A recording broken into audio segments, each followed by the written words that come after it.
and welcome to Trinidad, where it is very hot. I think the coolest place is here in the cockpit. Yeah, we'll be staying in the shade as much as possible, but the people here have been lovely. We've been made to feel very welcome, so we're enjoying our time. We are, and this is how we got here. I hope you like the film. Coming up, after 2,000 miles and 2 weeks at sea, we finally reach the Caribbean. Welcome to Trinidad, the best breakfast in the world. And a massive boat project for a family planning to set sail as liveaboards.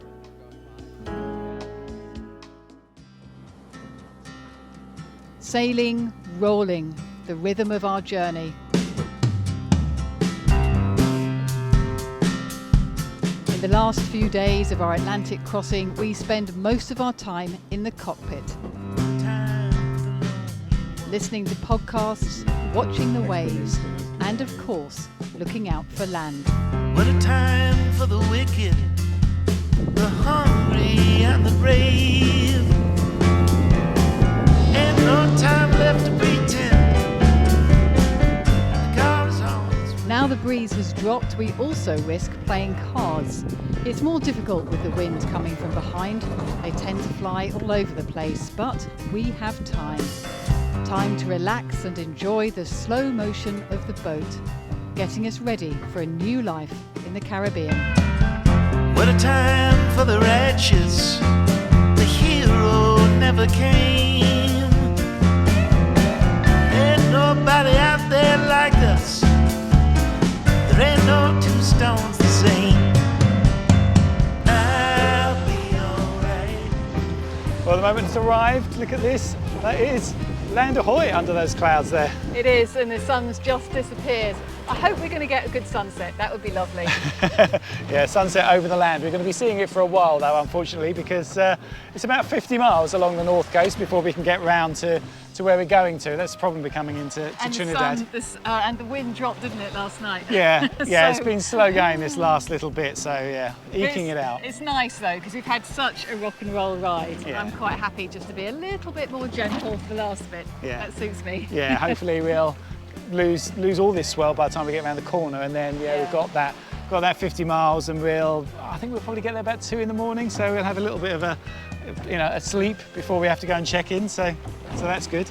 It will. Yeah. We've done it. Well done. I'll be alright.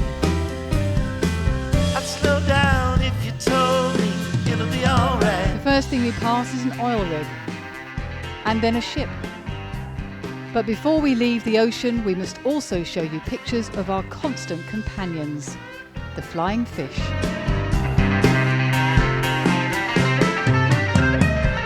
What a time for the righteous, the hero never came.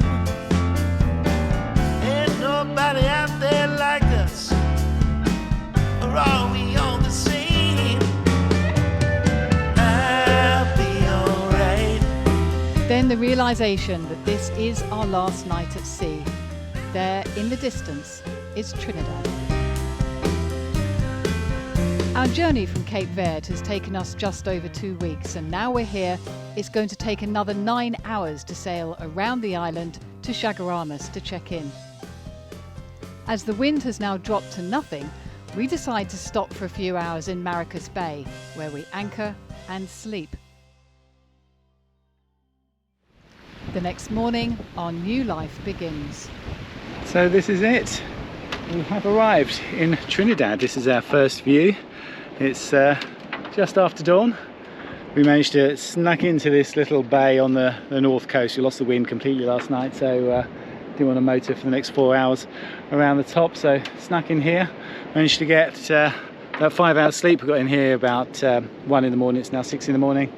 So yeah, which is by far the most sleep we've had in the last 2 weeks. So that's good, even though we are rocking around a little bit here because it's on the north coast. You do get the swell in here, so yeah, we had to put up with that. But yes, how lovely to be here. And all we got to do now is go around the corner. We'll be on that side of the island over there, and check in and go and explore. Now might be a good time to talk about our paid partner for this video, BetterHelp. We all know how important it is to be physically healthy. We go hiking as much as we can when we're ashore, we go swimming, and I do yoga. But talking to other sailors, it seems very few of us are as careful with our mental health, and that's where BetterHelp can help. It's all online, which is essential if you're travelling and living aboard, as we are. You start by filling in a questionnaire, and then you'll get matched with your therapist, in most cases within 48 hours. You'll be able to schedule therapy sessions at a time that's convenient for you. If the therapist you're first matched with doesn't feel like the right fit, you can easily switch to a new therapist, so you're bound to find someone who's right for you. If you want to find out more, just click on the link betterhelp.com/Fair Isle and get 10% off your first month of sessions. So look after yourself. Now back to the sailing. As we leave the bay, we feel quite refreshed and relaxed, but there is one small challenge on the way to Chaguaramas. Boca de Manos is the main channel through the west coast of the island, and it is quite rocky and tidal. We're just coming through the Boca de Manos now. There is still a bit of a tide, but nothing like as bad as it was last night, so we should be okay to get to the anchorage. And then we're going to check in. It is quite a process in Trinidad, so we have to start by obviously calling up and then photocopy everything. That's what we're told. Lots of paper, lots of photocopying. But it'll be fine. We're in the Caribbean, so who cares? Winter sun. We're dinghy back to life. Can't find our electric pump, which in this heat is a bit of a miss, because this is hot work. It really is. Once you stop sailing, warm when you get here. I think that's the problem, isn't it? You put everything away safely and then you can't find it when you stop. Yeah, it's hidden in the midst of the boat somewhere, but it's fine. We just need to find it before we do our fenders, before we need to actually go in anywhere to a dock. But yeah, we've got to wait for the health authority now. We were told you're supposed to call them on the radio, but apparently that's wrong. So we've called the marina here, and they're going to sort it for us, which is very nice of them. Powerboats Marina, who we're staying with later. But yeah, they told us to get dressed, so you've got to put some trousers on. Yeah, I've got to put trousers on and a proper shirt. They like those sorts of things here in customs. I'm sure it's a throwdown from the old British days, all this weirdness of stuff to wear. We've only got ourselves to blame. Our trip to customs begins well. We manage to get rid of some rubbish. It starts at powerboats, where we pick up the paperwork, then to immigration and customs, where they find a problem, so we go back to powerboats, and then back to the boat, and finally back to customs. All in all, it takes 2 days, but at last we can start exploring. First things first, laundry. That does not look solid enough, does it? Just a green little token. It'll do it, I'm sure. Yep, that's it. Right, 2 loads, then we can go and walk around. There are 3 large chandleries here. Budget Marine is probably the biggest.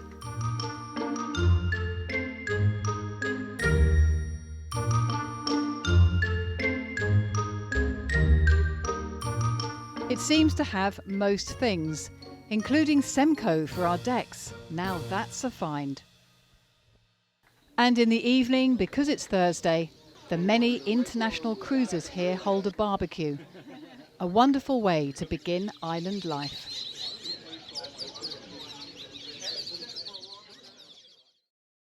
Well, it's another early morning. We tend to be doing early mornings at the moment. It's nice though. We do, because it's not so hot. I was up at 6 and I wish I'd gone running then, because I think the sun's coming out now. I might regret this. But we're going out to the front gate because you can get breakfast there. Breakfast is a big thing here, and they have some specialities, so we'll see what they've got.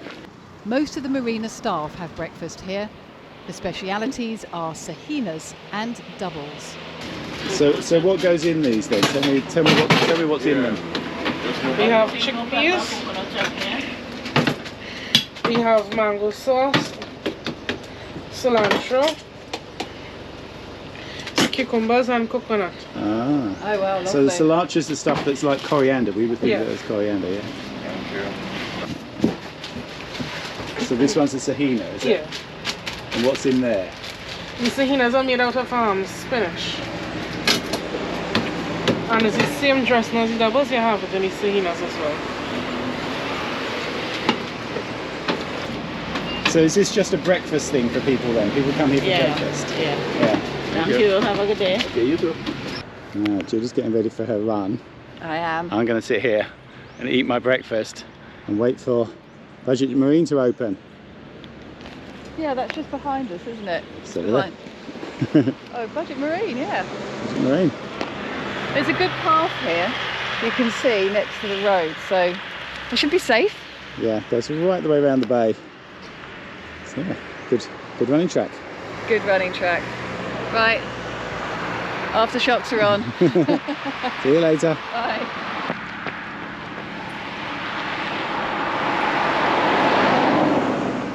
Right, now we have had one of these before, but later in the day when it was reheated, and apparently the Sahinas are best when they're fresh, so try them.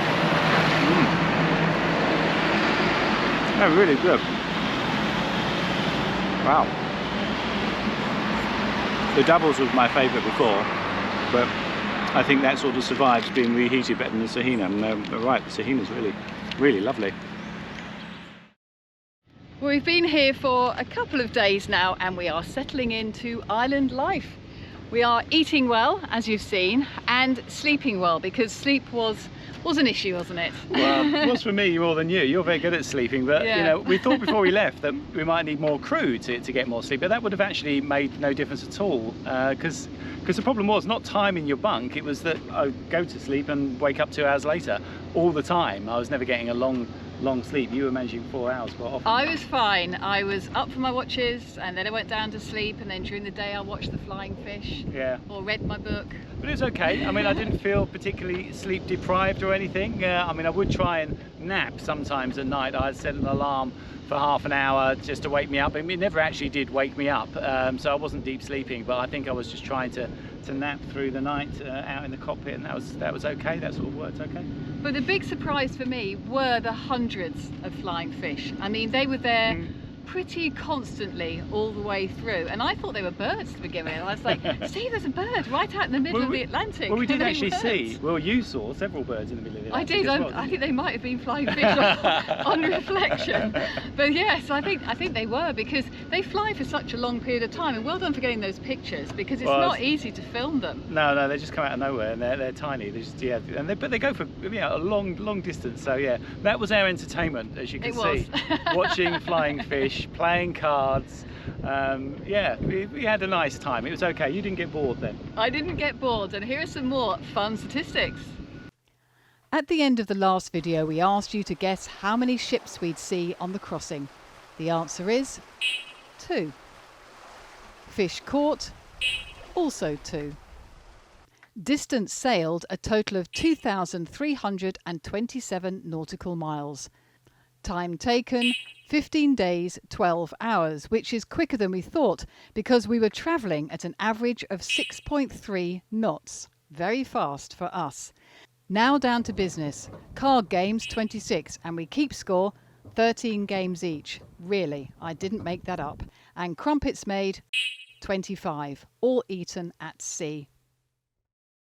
Well, it's early morning. You see everyone is getting started in the anchorage. We're in the dinghy before 7 o'clock. Absolutely, 7 o'clock start to go to the market. Yeah, there's a little bus, a mini bus here that the people put together to get you to the market, which is nice and early, which is good because look, it's beautiful and it's cool in the morning. Perfect weather for shopping. Absolutely. And the Saturday market is amazing.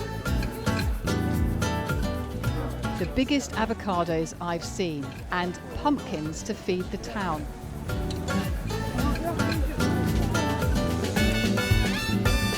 And fish, expertly filleted.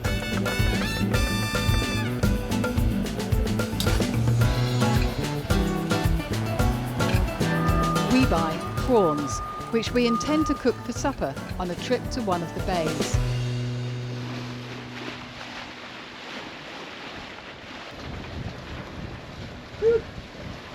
There's a spit that comes right out there.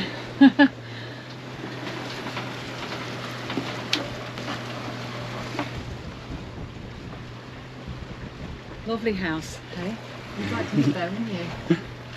It's pretty. Look at that. This is Morris Bay, popular with the local boats and a good place for a couple of nights. We don't see anyone.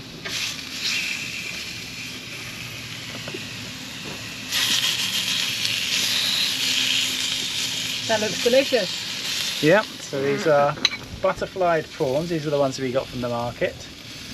And marinated them in some oil and some lime juice and some garlic and some of that herb that they use instead of coriander. It smells like coriander. It does. Hopefully it tastes like coriander. I put some of that in the salad as well. Let's sizzle them on there for a bit. Have them with your lovely salad, it'd be great. There we go, finish off with a bit of garlic butter. Perfect.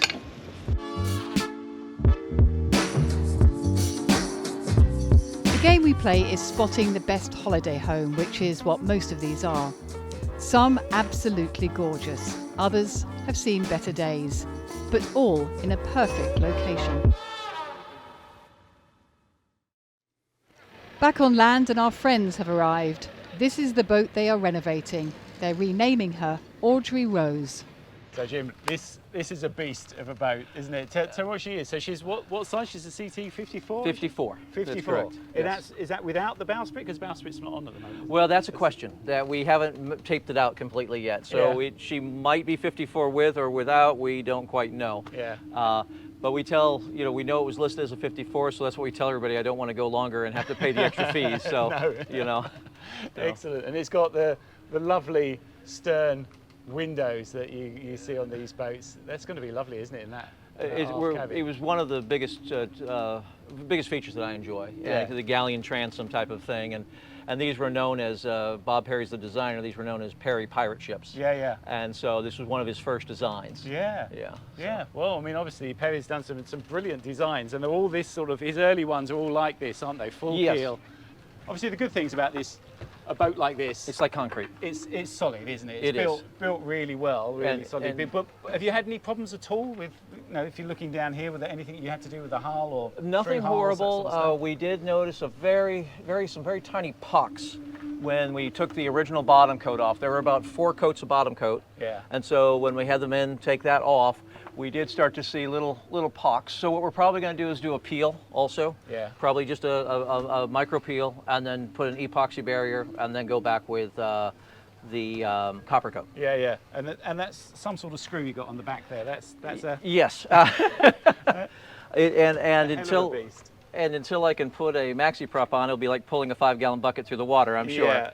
What's your time scale? What are you thinking then for how long? I mean, how long is a piece of string, but you must have something in mind. We're looking at, we want to get in the water by November. So we're looking at, we'll see how everything goes. We're looking at probably another 6 more months at this point in time. Yeah. 6 So, months. We're That's very hoping. good. We're hoping. Okay. Yes. Let's go and have a look up top then and see what you've got to do in 6 months. Okay.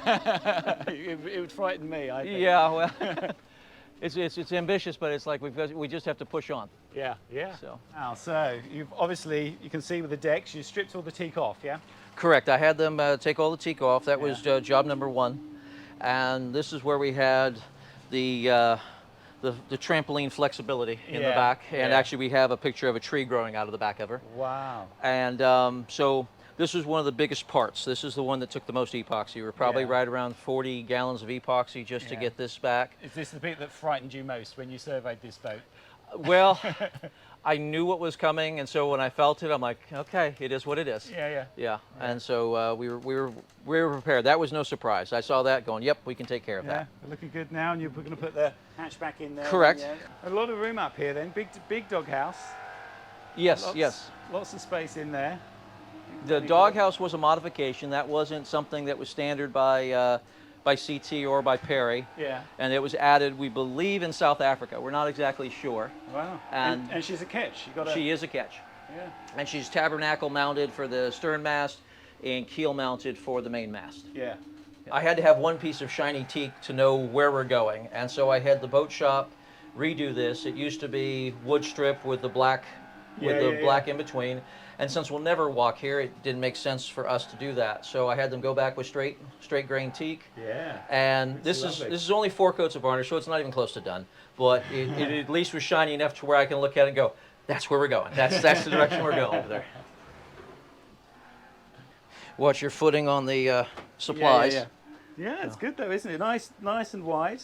I mean, She is. fairly steep companionway steps like ours, but I mean, you come right down into the boat with these boats, which I like. Yes, it gives you a really nice, comfortable feeling. You're not up in everybody's view. You can get away, and it gives you a homey, comfortable feel. Yeah, but wow. So you stripped all the headlining out. You had a termite problem. We had a you said? termite problem twice. When I surveyed the boat the first time, I didn't do a thorough job, and I missed it the first time. You don't often get that in a boat. And so we tented her and bugged Yeah. it. And then about 8 months ago, we saw some strange things, and they said, "Oh, you have termites." I'm like, "How can I?" We got rid of them, and apparently they swarmed, came down some little holes in the deck, and started nesting all over again. Oh, no. And so we tented again, and this time we tented for a week. I said, leave it on for a week. I want everything dead. Yeah. And so far, knock on what's left of the wood, we're good to go. Yeah. But it's weird. They hit one, and then nothing next. It's the Yeah. strangest thing. Look, this is quick catching my eye in here. You've got a workshop. Yes. I think, as you would say, a proper workshop. It is a proper workshop. It's absolutely fantastic. This was the first room we renovated, basically, and the boat originally was designed with a double bunk on this side and a berth and a half on the port side. Yeah. And so when the boat was, one of the previous owners turned this into a workshop. And so that was actually a huge point for me, even though I would have done the same thing. It was just like, it was there already. Yeah. So what we did, since we were here in Trinidad and the woodworkers are great, is we took the original teak top, and that's what this is teak, and sent it out to him, and he skimmed it off and then built in all the new drawers for me. Yeah. So I have plenty of storage space for the tools. Yeah. We added the T-tracks, so now what we can do you've with the got the tidals, T-tracks yeah. is pull any tool out and lock it down Yeah. and be able to use it as we need to, and then move it and get it back out of our way Yeah. when it's not, when it's in the way. How has this been as a place to get work done? How's it worked out for you? It's worked, well, I don't know if it's typical, because we went through COVID. We purchased the boat, and then a month later the COVID lockdowns hit. Yeah. So a lot of stuff was done sight unseen, and I had to trust what was happening. But after they built my bowsprit and I was able to see the video of that coming back, I'm like, okay, we're in the right spot. Yeah. So as far as labor costs go, they're reasonable. It's good prices, Yeah. and the quality is good. Because you want that balance, don't you? You need a reasonable price, but you want the quality. And Exactly. I think you've got that balance here, do you? I do. Yeah. It's definitely sufficient. They, for instance, made these teak rounds to go, these used to be plastic. Yeah. And when they started tearing them out of the walls, I'm like, don't ruin those. I can't get those remade, and I don't want to make them myself. Yeah. And so they made these out of solid teak and cut them, Yeah, trim them, that's and great. they actually fit so tight. When I was putting them in today, I was having to use a soft blow hammer to get everything to fit. Yeah. So they do some really nice work. One of Jim's big jobs is the wiring. All of it needs replacing. Very large. And he's done away with the oven in favour of an air fryer. Good choice. And the deck and the rig, 2 more big projects. Has it been what you expected? How out of control has it got, the cost for different pieces? I'd say the out of control costs have been the COVID costs. Oh, really? And for instance, when we first priced out our 55-gallon drum of epoxy before COVID, it was about $4,000. And then when I needed it after COVID, it was $6,500. Wow. And then they had to find it. That was the other thing. It took them 2 months to find it. Yeah. And so where before it was just available on the island. Yeah. And so that's been our biggest issue, is things after COVID, because people are still putting a premium on products being moved and even getting them into the country. Yeah. Okay. And so that's been a challenge there. Yeah. And within the actual structure of the boat, you haven't had any expensive surprises then? Nothing really. The termites were a little bit of a surprise there, and that was a little bit of a hit. We might have to replace tanks. Yeah. So we're undecided on that yet, and that's going to be a bigger hit than I was expecting. That's a little bit of a chunk. Yeah. But all in all, even when you wrap all that up, I still couldn't have bought new for what will be paid for the boat and putting into the boat. Yeah. And so, and the other thing is, it's almost impossible to find a boat like Fair Isle or like Audrey Rose here that is as thick. Yeah. Nobody's building boats this thick anymore. No. And our boat's 28 tons, you're 26 tons, and our keel weight is only 8 tons. So the majority of that then is fiberglass. Structure, it's yeah. resin, Yeah, and so that's you know. I've heard of stories of people hitting a sunfish and sinking, and I'm not worried about that. In fact, I'm barely worried about a Connex box. So, but that is a consideration. Yeah. The aft cabin with the galleon windows is going to be stunning when it's finished, and the boat will have room for the whole family. When we were out last January, we had 4 of the kids with us, and one of the girls, two of the girls, their project was learning how to varnish and then polishing. And so one girl just stayed down below, and she was polishing the whole time. And of course, she was enjoying the attention of getting flirted with as all the workers were going by. And but Becky did a wonderful job on that. And it's just time consuming. There's, when you, especially when it goes from this age, and then you acid dip, and then you start to polish, and then you get to fine polish. It takes a while to do it right and not ruin your glass and everything else. So we have a long way to go on these, but that that might be done in Saint somewhere. I might pop one off at a time and sit up in the cockpit and enjoy the weather and polish away. And what's the plan then with your many kids? You've got 6 children, yeah? We do have 6. That's correct. So one's going to be with you full time. One's going to be with us full time. She is the namesake of the boat, and that's Audrey. And she has trisomy 21, and so a Down syndrome. And so she is already declared after her last time here, just a few months back. She says we're at the house, and she goes, "Mommy, I want to go home." And we're like, "You are home, sweetheart." "No, my big boat. I want to go home to big boat." And so she's already associating this with her new life that's coming. Yes, she is going to be a beautiful boat when she's finished.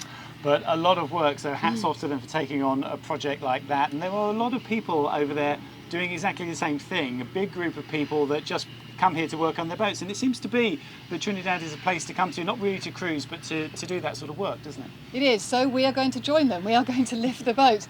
For us though, it's because of insurance. We are still not fully comprehensively insured because we haven't had an out of water survey. So we're going to do that and get back insured. I mean, at the moment we're on third party, crossing the Atlantic, no one would insure us. Yeah, we're not addicted to boat work, honestly. We did intend to go for a couple of years without lifting again, but yeah, we do if we're going to get proper insurance, have to do this survey, and it will be an opportunity to take the rudder off, which I didn't do in Lagos, and pull the prop shaft as well. So we'll do that, but we will do a lot of exploring as well. It's a great place, this, isn't it? Yeah, so when the boat's out, we're going to hire a car and we'll go and see waterfalls and hummingbirds and food. Trinidad's famous for food. Yeah, you can have a whole day basically going around and eating different food around here. So yeah, we're looking forward to that. So if anyone's got any comments on insurance, are we going to open up the comments for insurance? God, don't do that. It is incredible. It is an issue. But anyway, we'd love to hear what your thoughts are. Meanwhile, thank you to our patrons, thank you to our subscribers, and thank you for watching. And if you want to become a patron, do join. Yes, thanks for watching.